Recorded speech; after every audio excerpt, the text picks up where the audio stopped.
Now, staffers at the US and UK embassy in Pakistan have been asked not to visit the Marriott hotel in light of a new terror threat targeting the officials. On Sunday, both London and Washington issued security alerts and asked staffers to be extra cautious following information of a possible attack here. With these developments, Islamabad has been put under a red alert. All public gatherings have been banned in the capital despite it being the holiday season. Washington's advisory to its staff has said that the US government is aware of the information that unknown individuals are possibly plotting to attack Americans at the Marriott Hotel in Islamabad sometime during the holidays. So as a precautionary measure, all American personnel have been prohibited from the hotel. Officials have also been advised not to take part in any non-essential engagements, and they have also been urged not to indulge in any unofficial travel. The United States is not alone. The United Kingdom's Foreign Office has also released a travel advisory, like I mentioned. On your screens right now, some of the regions where the citizens have been advised not to travel. The region under question includes Khyber Pakhtunkhwa, Peshawar and Balochistan provinces. Staffers have also been asked to stay at least 10 miles away from the line of control. The terror threat comes just 2 days after a suicide bombing in the capital. The incident killed a policeman and wounded 6 others. Soon after that, the capital banned all types of gatherings, especially activities related to the upcoming local government elections.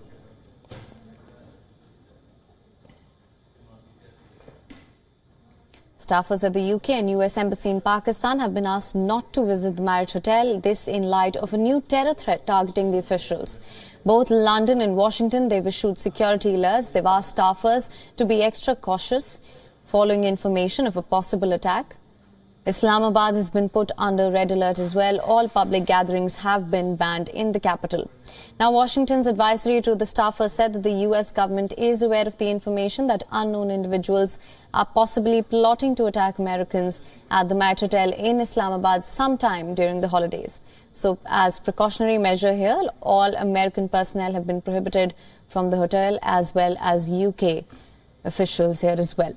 Now, for more on this, senior journalist Imtiaz Gul is joining us live from Islamabad. Thank you so much for joining us on this broadcast. Staffers at US and UK Embassy in Pakistan have been asked not to visit the Marriott Hotel, like I mentioned, in light of new terror threat targeting officials. What do you make of this latest advisory?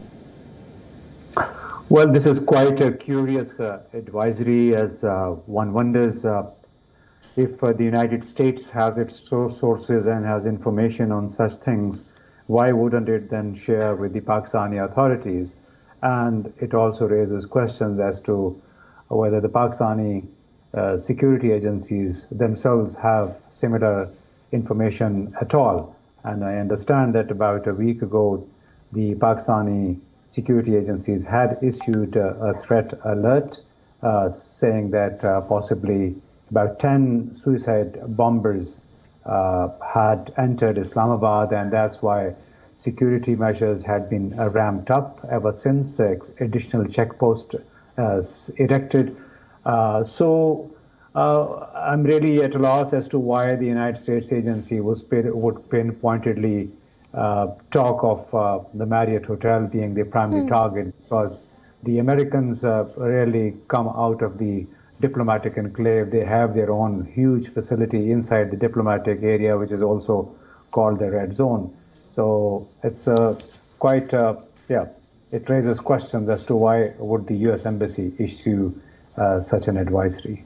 You raise a very important point there. Now, as you know, this terror threat comes just 2 days after a suicide bombing in the capital, and that incident killed a policeman, wounded 6 others here. What would you say has triggered this period of uncertainty and unrest in Pakistan? Islamabad, as you know, has been put under red alert as well. Well, all I could say that this is there's possibly some mischief out in the play, just because this is a pattern that reminds us of what had happened back in 2008, 9, 10, 11, when all of a sudden we saw a number of terrorist attacks, suicide bombings, sniper attacks on civilians as well as on security agencies as the primary target, including the general headquarters. So this is almost the same pattern, and one would wonder if all those people who are talking about the resurgence in terrorist violence, whether they lend any credence to the claims that they're coming from the Tehreek-e-Taliban Pakistan, which says that they want to enforce Islamic Sharia in Pakistan, or at least in parts of the border areas.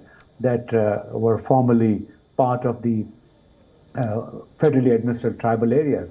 So they are putting demands that no state can really accept, and this is extremely questionable as to whether a ragtag army of a few thousand people can impose such conditions on a state of Pakistan, or a nuclear armed state. So it's quite a curious and extremely, I would say, controversial, questionable things that have happened in the last few days. In the month of December alone, we have seen a surge, unusual surge in terrorist attacks, and that we can probably attribute to a proxy war that is being imposed on Pakistan once again.